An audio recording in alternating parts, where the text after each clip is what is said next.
Bonjour et bienvenue sur notre exposé sur la stéganographie et la stéganalyse appliquée aux images. Donc nous allons commencer par vous présenter ce qu'est la stéganographie et la stéganalyse, puis nous allons vous parler de notre projet pour finir sur une conclusion. Qu'est-ce que la stéganographie? Le principe de la stéganographie est d'envoyer un message secret entre deux interlocuteurs par le biais de médias. Ces médias peuvent être un message audio, une image ou un fichier. Le but de tout ceci, la stéganographie, est d'envoyer des messages échangés entre deux interlocuteurs de façon complètement anodine, tout le fait que ce soit caché dans des médias et les personnes extérieures à ces échanges ne puissent pas comprendre quels sont les messages envoyés.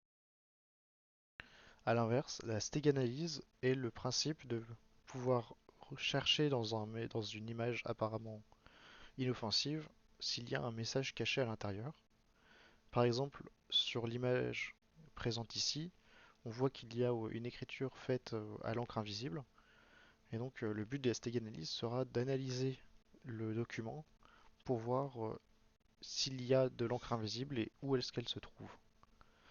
Le but étant donc d'empêcher des communications secrètes entre des personnes et de se protéger des usages malveillants de la stéganographie. Durant notre projet, nous avons décidé de travailler sur deux méthodes de la stéganographie. La première méthode est comment cacher un texte dans une image et comment le récupérer. La deuxième méthode est de comment cacher une image dans une image et comment récupérer l'image cachée. Pour ce qui est de la partie cacher un texte dans une image, il faut déjà savoir qu'un pixel d'image est constitué de trois parties rouge, vert et bleu qui sont chacune codées sur un octet et que chaque caractère d'un texte est aussi lui-même codé sur un octet. Et donc notre but sera donc de prendre pour chaque bit du texte, de le mettre sur le dernier bit de chaque partie de chaque octet des pixels afin de pouvoir coder notre texte de façon à ce qu'il soit quasi invisible car étant sur le bit le moins important de chaque image, ce qui permettrait donc d'avoir des images quasiment identiques. Donc voici à quoi ressemble notre projet. Donc on peut choisir une image, entrer un message, et lorsqu'on a entré notre message, on peut cliquer sur chiffrer, et ça nous donne une image qui est quasiment indiscernable à l'œil nu de la copie d'origine. Donc ensuite, si on prend cette image avec le texte à l'intérieur et qu'on la déchiffre, on retrouve le texte de base.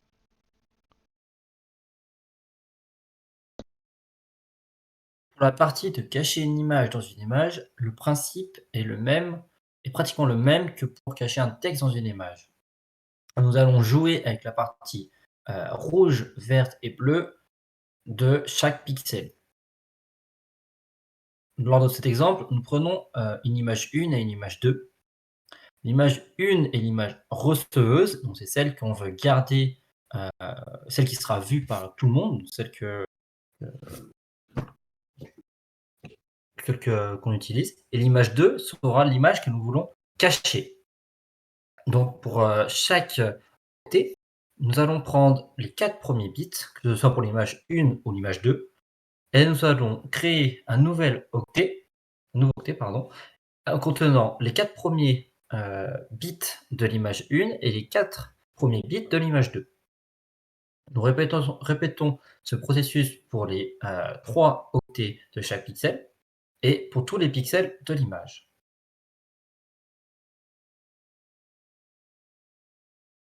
Dans notre projet, nous avons créé une application qui est donc de cette forme-là, où nous choisissons 2 images et nous décidons de cacher l'image 2 dans l'image 1.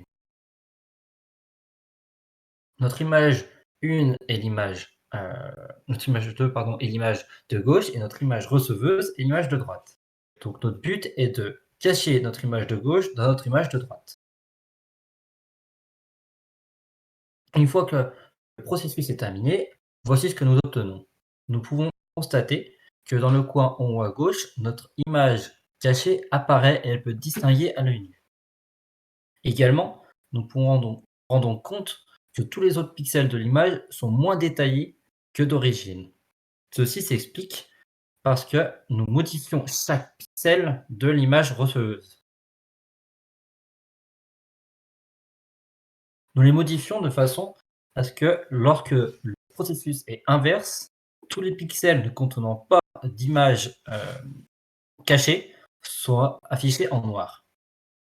Donc, une fois que le processus est terminé, nous pouvons voir que nous avons récupéré notre image cachée en haut à gauche et tout le reste des pixels qui sont pas de l'image sont noirs. L'image reçue à la fin est la même taille que l'image receveuse. Donc au final, les avantages de la stéganographie et de la stéganalyse sont qu'il est difficile de différencier une image avec ou sans message. On a vu que c'était quasiment impossible à différencier à l'œil nu pour une image avec du texte. Et c'est assez complexe à voir et facile de passer à côté même avec notre méthode pour les images.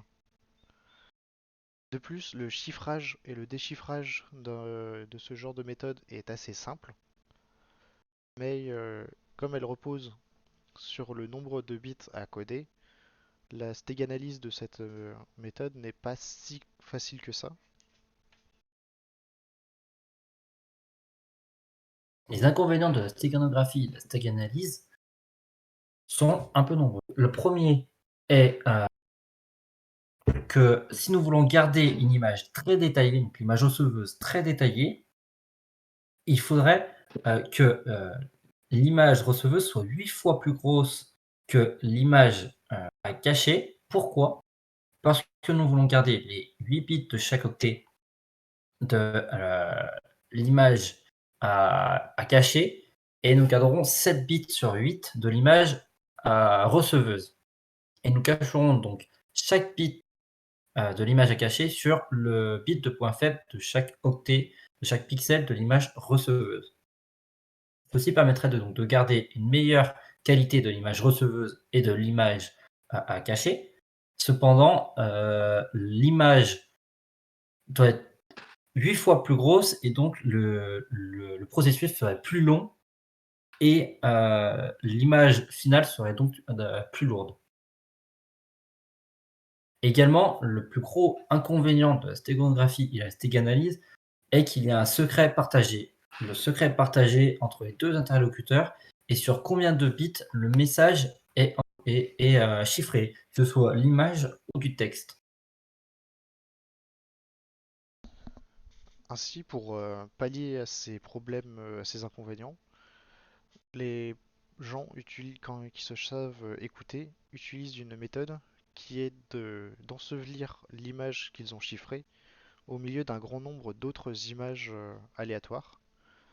Et lorsqu'ils envoient le tout, seuls leurs collègues savent quelle image déchiffrer, tandis que toute personne qui écoute devra analyser chaque image une par une pour vérifier qu'il n'y ait pas de message dedans. Mais ça entraîne un nouveau secret partagé. Sinon, de nos jours, l'une des utilisations de la stéganographie à des fins malveillantes est de mettre un virus à l'intérieur de fichiers qui semblent innocents. Et lorsqu'on lance ce fichier, ça nous lance un virus sur notre ordinateur. Et donc la stéganalyse devient de plus en plus importante en termes d'antivirus pour protéger notre ordinateur. Merci de nous avoir écoutés. Bonne journée.